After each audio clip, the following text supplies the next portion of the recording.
The Nerevarine has failed. The tribunal is silent. Morrowind is devoured by the divine disease. Dagoth has won.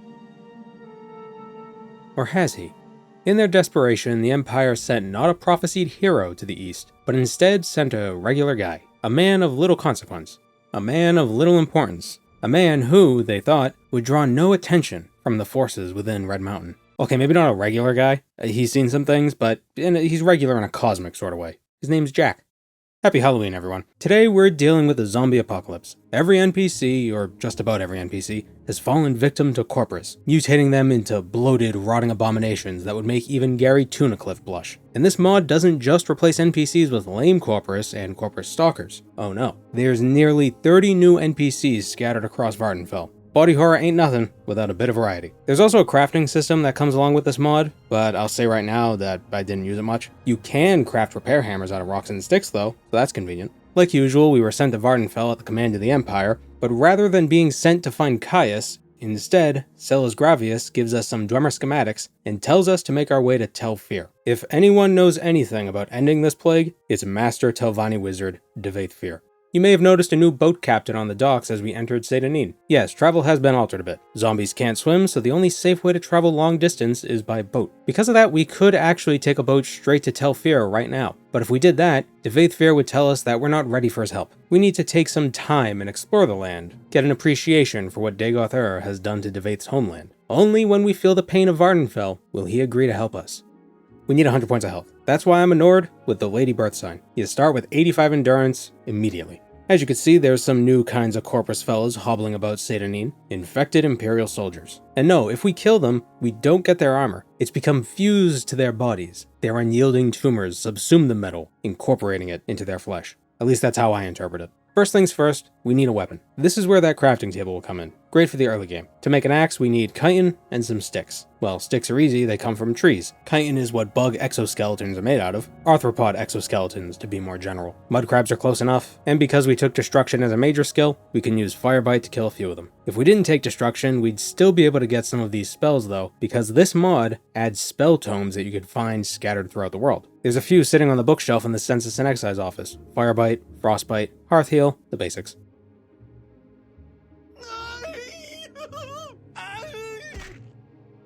He died how he lived. Falling.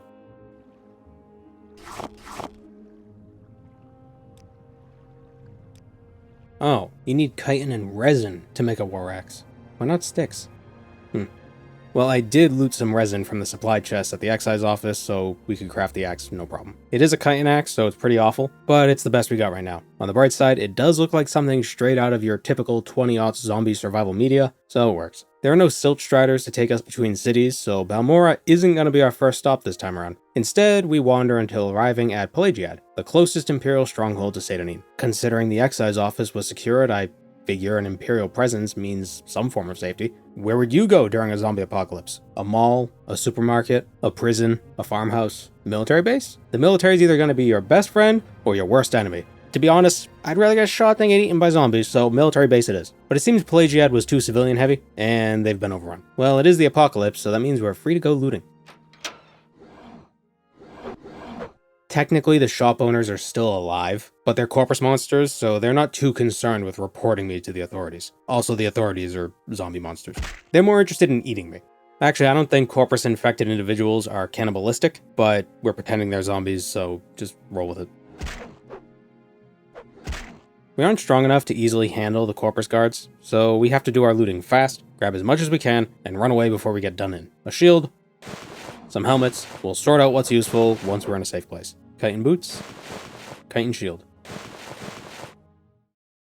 And that should do it.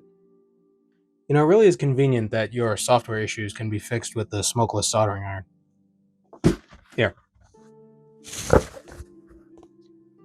Excellent.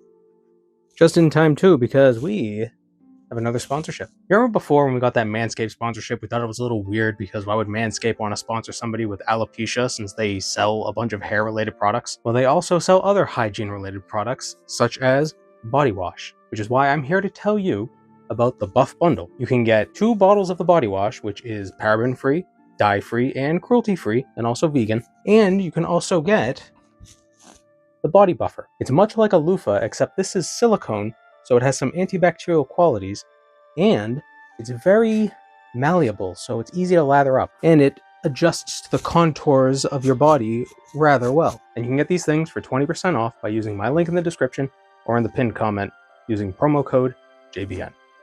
Oh yeah, and then standby mode. Neglecting the roads, we travel north.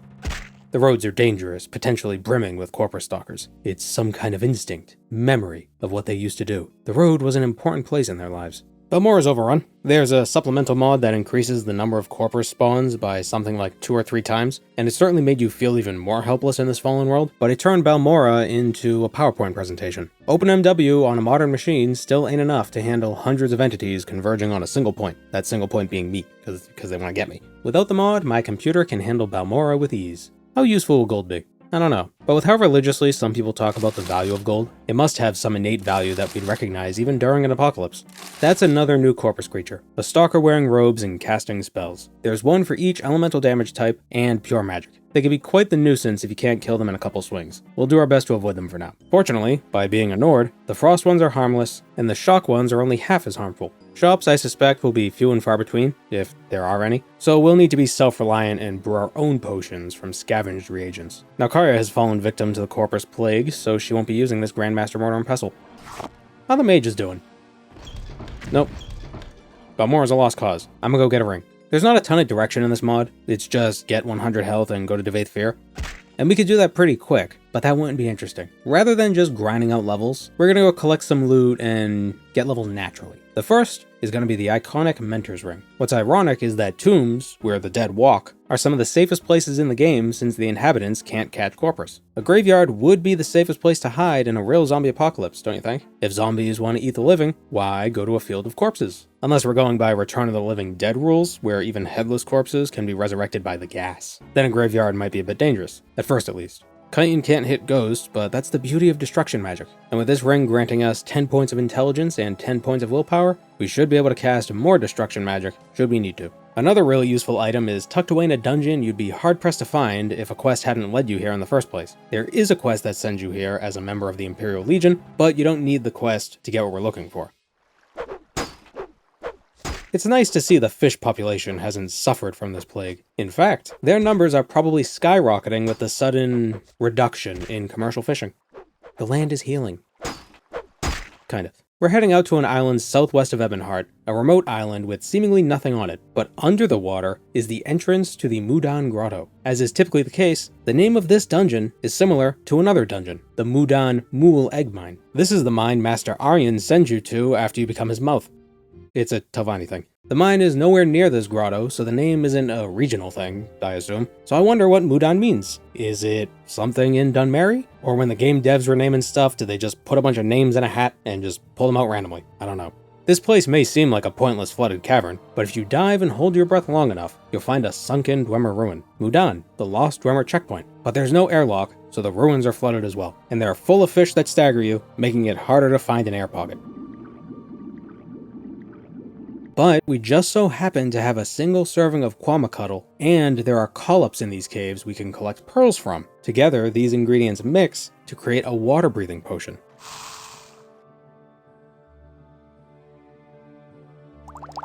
It won't last long, but it might just be enough.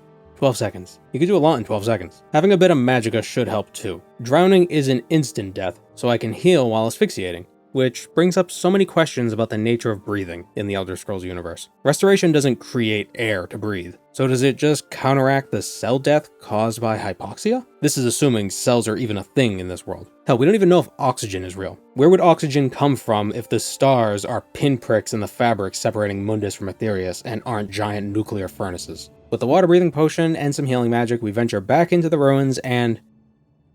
Oh, there was an air pocket right here, I didn't...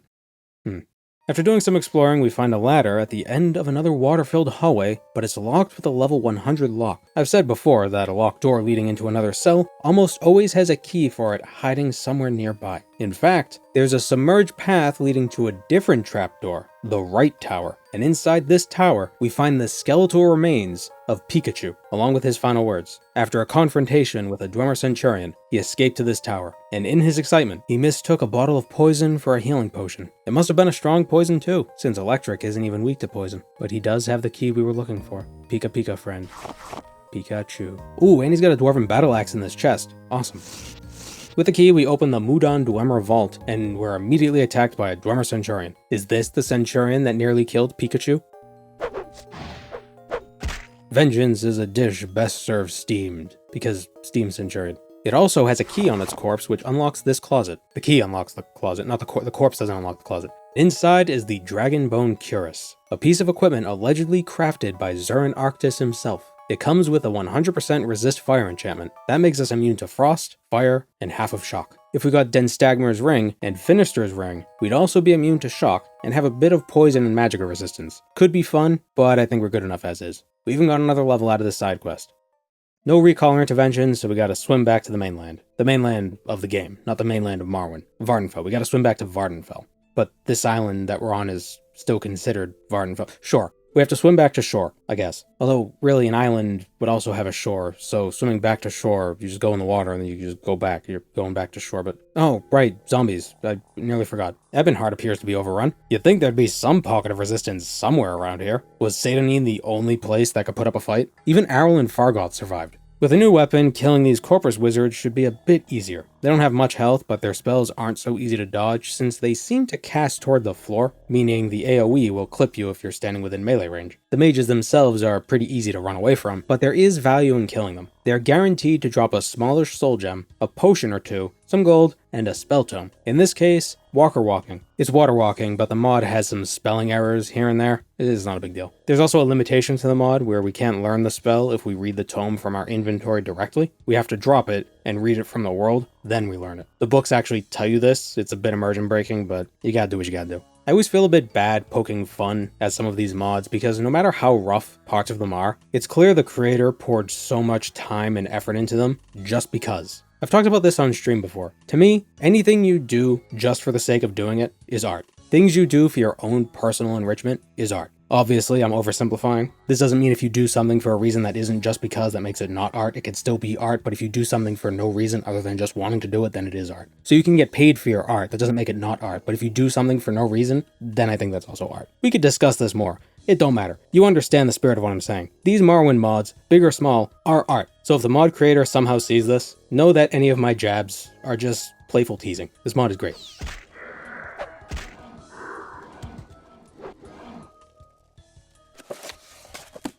Stormhand. Damage health and shock damage 5 to 12 points for 1 second on touch. Neat. At first I thought this was a custom spell the mod added, but no, it's one of the spells you could just buy from a spell vendor. I think that's the drawback of the spell making system. You have no reason to buy a bunch of varieties of spells in this game when you could just make your own version. There's so much flavor in the names, and it's all pointless. It's a shame. We've made it to Vivec. Perhaps here we'll find some semblance of civilization. Nope, Corpus Ordinators. But they're called Corpus Blasphemers. How liturgical. Alright, I've played coy long enough. Down in the sewers of Vivec's foreign quarter, we find a few Imperial guards have set up a barricade of sorts, and they're doing work, putting down any Corpus that gets too close. But what are they guarding? Merchants! They probably view themselves as more than that, but that's all they are. They're merchants. Martin Massit sells a few spell tomes, some weapons, arrows, useless crap really, but he does carry a few non-restocking potions. This guy sucks. On the other side of the room is Janan Malini, the Mages Guild enchanter who does offer enchanting and training services, as well as selling scrolls. Beside her is Malvin Romori, a spell vendor and spellmaker. She sells both Mark and Divine Intervention. We don't have recall yet, but we'll figure that out. And there's Archmage Trebonius. He managed to evacuate and get to safety. You'd think with his reputation as a powerful battle mage, he'd be out on the front lines, but alas. Perhaps he's a fraud after all. Perhaps he's not just faking the incompetence to remain unassuming. It would be nice to have his amulet, the Necromancer's amulet. 25 points of intelligence and 25 points of spell absorption, among other things, but those are the main ones. I won't kill him. This is the zombie apocalypse. We don't need to get all wrapped up in the real monster is the people. Nah, it's the zombies. The zombies are the monsters. This is a fantastic place to farm spell tomes. The blasphemers drop spell tomes, and the guards kill them very quick. So you let the guards kill them, run around checking to see what books they dropped, then you enter the impromptu mages guild, wait a few days, and repeat. They also drop resin, which can not only be used for crafting, which we never really bother with, but also for restore health potions. Grinding out spell tomes isn't something I'm too interested in doing right now, but if I find myself in need of a specific spell, I can always come back here.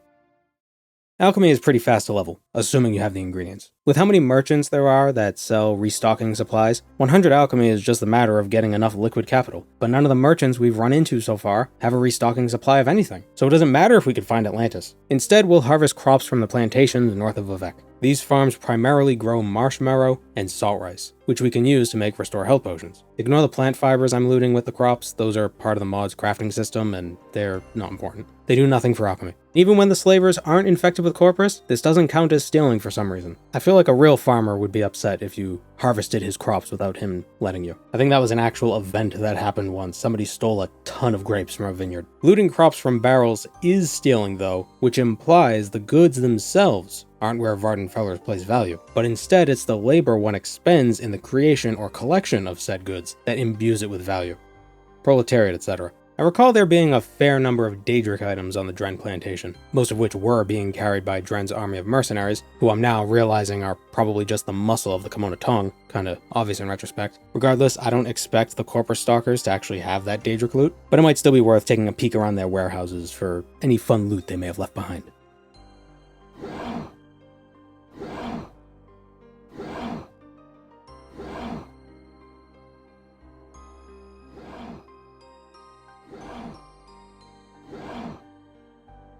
Oh, what the hell is that?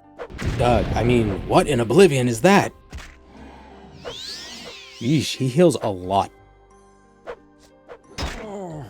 Oh, cool, he's got a burden effect. Nice, I love it.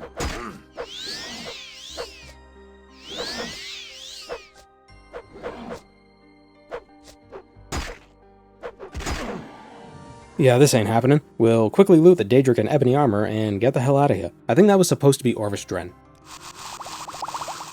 Level 4. We're currently at 85 health. 2 more levels should get us to 100, and then we can get started with the main quest. But I think we need a better weapon. If that Corporus Knight was anything to go by, these new zombies might start getting tough. I took block as a major skill because I figured with so many enemies likely to crowd around me, it might be useful to mitigate a good chunk of that damage with the shield. But we can't block with a two-handed weapon. We need to figure something out. First, the Mudcrab Merchant. Does he still live? He does still live. We'll sell him the armor we stole from the Dren plantation. I'm not going to bother doing the Creeper Shuffle though, and yeah, it's still called the Creeper Shuffle when we're selling to the Mudcrab, because I don't really care. I have an idea for an enchantment, but I'm not too worried about making optimal sales. There's a single Daedric axe in this game, the one-handed axe. You get it from Gordel, an ebony-clad dark elf in the Daedric ruin Ashomawia. Because it's dangerous for taxi services to travel Vardenfell by land, many ferry services have cropped up offering their services to new locations. For instance, we could take a boat from Seydanine all the way around Vardenfell and arrive right next to the Urshulaku camp. And to our surprise, they're uninfected. I don't know why, I don't know what the lore implications are. The headcanon lore, I mean. But the Urshulaku don't really offer us anything of consequence, so westward we go. I would have taken a boat to Kull, but the boat captain there either became infected or set sail for not Vardenfell. There being a Corpus swamp sorcerer outside the ruin doesn't strike me with much confidence, and the enemies inside are also infected. Gordel might be done for. Damn. Even if I could kill a Corpus Knight, I don't think it would drop the War Axe. Well, that sucks. I know there's a Daedric mace up in the rafters, but my blunt weapon skill is only about 20, and I don't really like maces, except Sunder. Sunder's awesome. I'm at a loss. What to do? Well, whenever I'm conflicted, I like to come to the Vivec sewers and kill some zombies. Just like my daddy, and my daddy's daddy. I think I'm playing this mod wrong. Instead of trying to find loopholes to circumvent the lack of typical loot, maybe I should be playing this more like Fallout. It's the apocalypse, but there's dozens of storefronts now sitting abandoned. All their goods are free for the taking. It'll be like my vampire playthrough, except I don't have to kill the shop owners before I steal their stuff. Excellent, an open spell. We'll need that for later. Miangay, the foreign quarter enchanter, sometimes has some decent enchanted gear in his cupboards, but the Corporus mutated him into a zombie elf wizard, a fate worse than death, becoming an elf. I assume these Corpus wizards have decent sized souls, so we'll soul trap. You cast the damn spell. Only a common soul. and it didn't drop the key to the downstairs closet. Caprice truly is something horrific. Over here, we've got an alchemist poison wizard and their supply of potions, Sujama and Mazte. Another alchemist, but this one's a fire wizard. He also stocks a bunch of booze. Jobash is infected. And now he's not. Might as well read a bunch of the skill books while we're here. You know, all these locked doors have me wondering about the skeleton key. Jim Stacy is tucked away pretty far from the hustle and bustle of Vivec City, so maybe he didn't get infected. Oh, this shop comes from an official, but optional, plugin. I guess the mod doesn't affect plugins. The lighting in here is so weird. We'll just pretend that doesn't exist. So Jim Stacy is in the back room of the bookstore in the Foreign Quarters Canal Works. Oh wait, a clothier. We might not need the skeleton key after all. Oh yeah, robes, shirts, skirts, amulets, rings. Fantastic. We return to Janan Molini and have her place a 100-point open spell on an extravagant skirt. It costs 31 points to cast and only has 100 points of charge, but that's good enough. 31k is a pretty steep asking price, but what else am I going to do with this money? Open spell or no, I'm still a little curious about the skeleton key. Actually, it's a good thing I made this skirt first. How did I forget Jim is behind a level 65 locked door? A unique model. So there is something special about Jim. His compatriot here didn't get the same treatment. Wow, the Redoran helmet really... There's a fungal mind control theme going on here. I like it. This one is even named Master Thief Stacy, but no skeleton key. Man, I figured being unique meant he'd have unique loot. Damn. Daedric's short sword though, and a silver war axe in this crate. It's not stronger than the dwarven battle axe, but it is one-handed. But there's actually a better one-handed axe right here in Vivec. In the Hlaalu Plaza, there's a weaponsmith who has an ebony war axe sitting on his shelf. It's not actually owned by the vendor, it's owned by the ordinator guarding this shop. So you can never actually buy it. But this is Fallout Wind, and nothing worth doing is honest.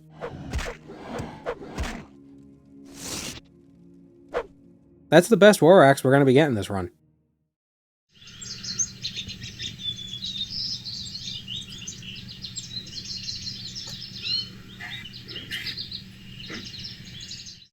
We've been level 6 for a minute now, but jury-rigging Wraithguard still requires a bit more health than that. The mod reduces how much damage you take, but it's still more than we've currently got. That's fine, because there's still more exploring to do. I'm wondering how the Ghost Gate is holding up. It was either ground zero for infection, or because the place is full of buoyant armigers, they may have been able to hold out and establish some kind of secure base of operations. Vive la Resistance and all that.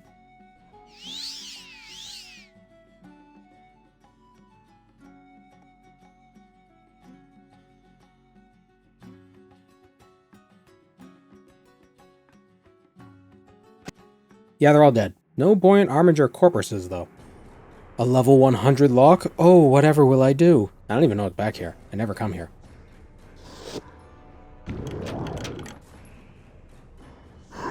Oh, a guy. And some ebony. Neat. Those shields and a pleasant pair of pauldrons. Don't mind if I do. I know I took light armor as a minor skill, but when your armor skill is this low, it really doesn't matter. The armor rating you get from the gear is calculated by multiplying the base armor value of the gear by your skill level divided by 30. So having level 30 and a corresponding armor skill gives you all the gear's armor value as armor rating. So if you're comparing armor values, take the skill level corresponding to the armor of the gear you're currently wearing and divide it by the skill level of the armor you're thinking about wearing. Then multiply the ratio of those two armor skills by the armor rating of what you're currently wearing. If it's less than the other piece of armor, the other piece of armor provides more armor rating. Or you could just equip it and see if your armor rating goes up or down. See, the game does these calculations, behind the scenes, and computers do it a touch faster than people. Ooh, what the hell is that? Oh, these must be the buoyant armigers.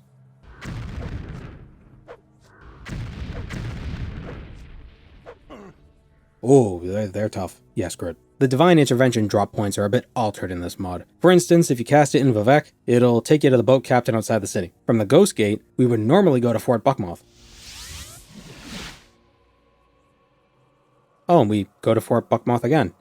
Oh, the uninfected! Merchants! This guy sells restocking cheap fatigue potions. Caucastan. Oh, Caucistian. Caucistian? Quaspus? Arnan Lyric has potions too. And Houndmeat. Does it restock?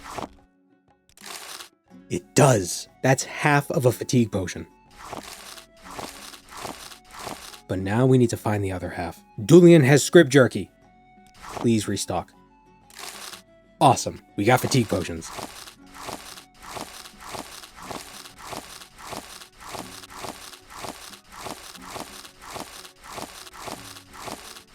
Hound Meat, and Script Jerky. Restore Fatigue and Fortify Fatigue. Nice. And a little more zombie killing gets us to level 7. If we really wanted to zoom through the levels, we could just make a ton of potions. And we've just found some vendors who allow us to do that. But I still want to do more exploring. Do you think Pemini still has the Boots of Blinding Speed? We're not that far from Caldera, so let's go check. Holy shit! Wow.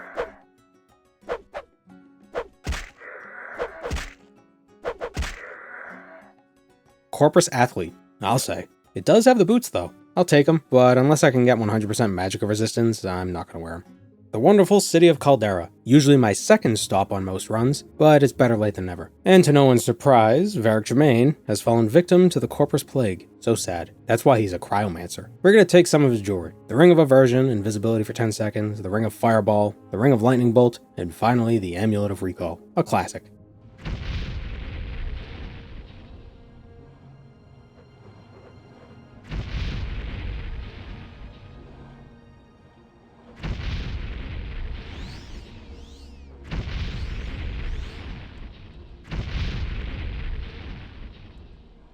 Why don't people in zombie apocalypses just use magic?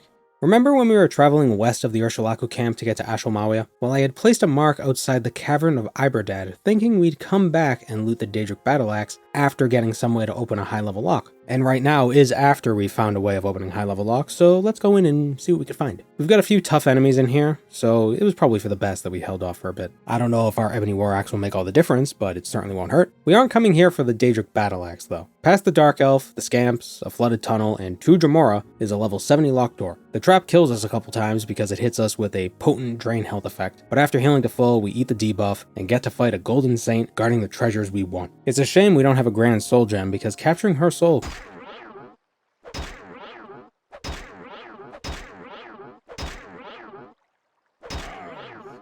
could give us some fun options. There's a lot of Daedric equipment in this tomb. Daedric Shield, Daedric Battle Axe, Daedric Face of Inspiration, and a Daedric Staff. But I don't care about any of that. Instead, I want the real prize that you'd probably never notice. You'd be too distracted by all this loot lying around. If you look up, you may notice a shield hanging on the wall. Eladin's Ward, a heavy shield with a 50 to 100 point healing enchantment on it.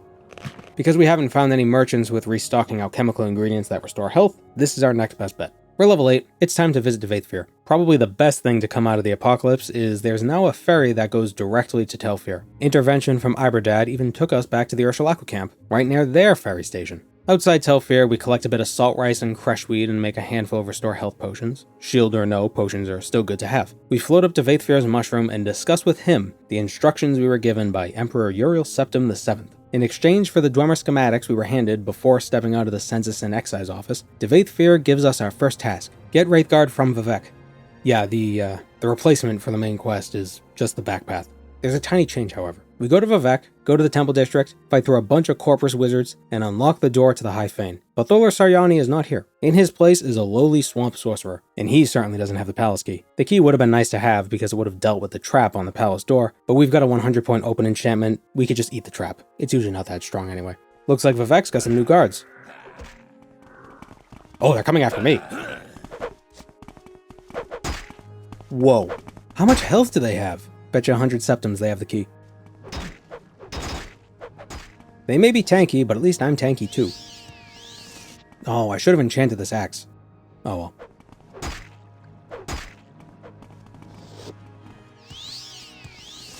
There's a third one, an archer. I thought these guys were just bugging out and hitting me without the animation playing. It turns out there's somebody with arrows, and they're throwing them at me really fast, with a bow.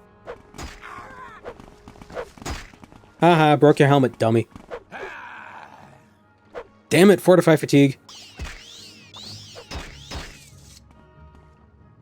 Second one nearly down. Uh-oh. Get up. Shit. Phew. This has taken so long the archer ran out of arrows. If I had a Daedric Battle Axe, I would have turned these guys into dust in like 2 seconds. And that's the third. Key? Yes. Oriel's bow. Who gave you that? Vivek, probably. Compared to the buoyant trio, the fight against Vivek is Pretty uninteresting. But after a couple minutes, Vivek dies, we sever the thread of prophecy, and loot the strange dormant device from his corpse. We take the device back to Dagoth, who points us to Yegrim Begarn, master crafter and Tamriel's last living dwarf, who agrees to fix the device if we get him Kagranak's journal and Kagranak's plan book. Off to Red Mountain. That's a lot of corporate zombies. I think the most jarring part of this mod is that cliff racers aren't the most plentiful enemy.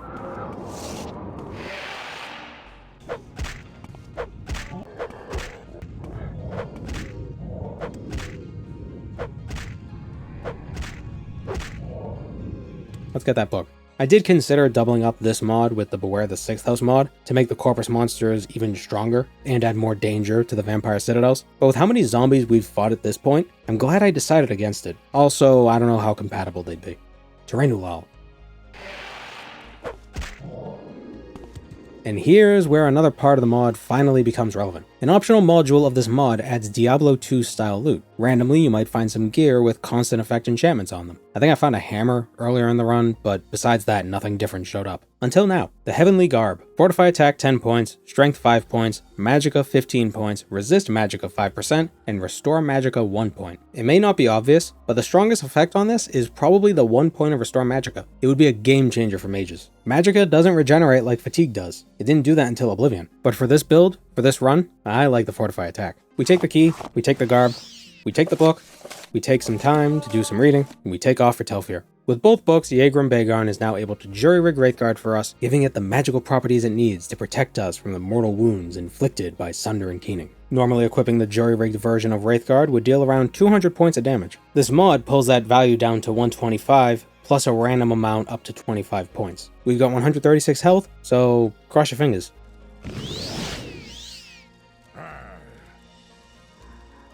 Well,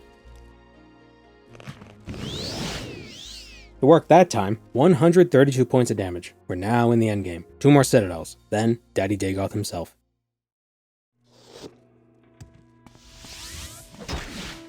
Why am I soul trapping this saint? Wow, she's got a Daedric tower shield. Neat.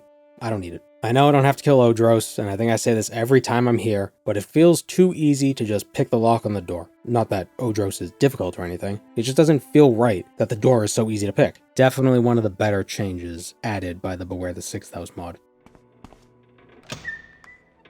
Lovely Keening. Veminal is next, and even when I'm levitating through Red Mountain, I have the hardest time finding the damn place. My reduced draw distance certainly doesn't make it any easier. Killing Dagoth Vemin awards us with our new weapon, Sunder. Sure, our axe skill is way higher than our blunt level, but Sunder is just so strong and so fast. And it comes with so many attribute buffs that I think it's worth retiring the Ebony Axe. Look at these beefy bonks. I love this weapon.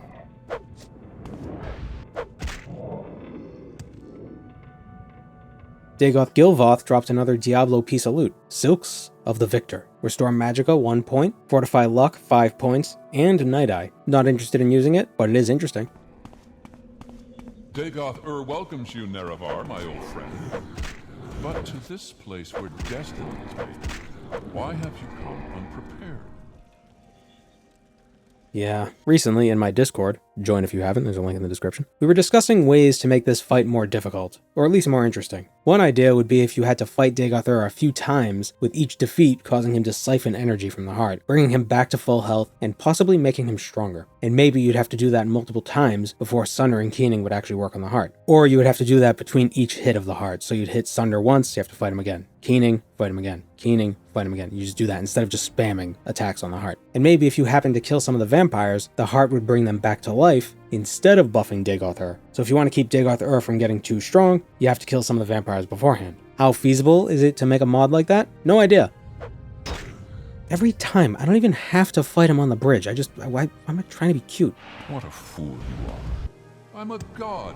How can you kill a god? What a grand and intoxicating innocence. How could you be so naive? There is no escape.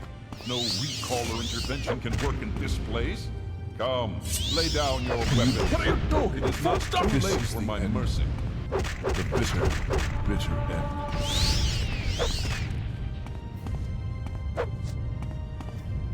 end. There we go. We've stopped the corpus plague. No longer will the men and women and Mur and Wummer of Vardenfell suffer this cursed affliction. Oh. Yeah, nobody ever gets de-zombified in the movies.